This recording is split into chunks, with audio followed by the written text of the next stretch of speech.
boshlamoqchi bo'ldim. Keyin har bir o'zbekka o'xshab, men ham tekin yo'lini qidirishga o'tdim.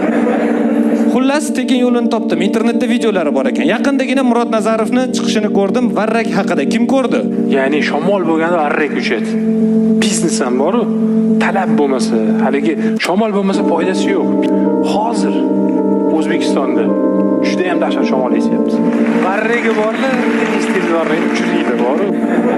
Sizlar ham uchirib yuboringlar, varragi borlar dedilar. Xo'p.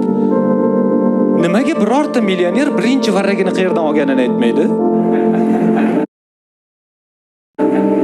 Varragi borlar uchirib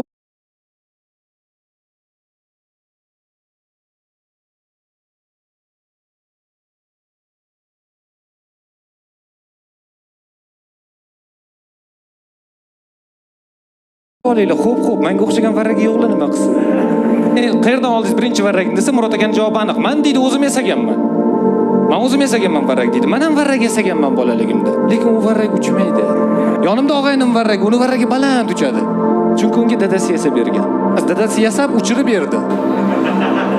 Ipini tortib tepaga olib chiqadi, endi qarab tur deydi.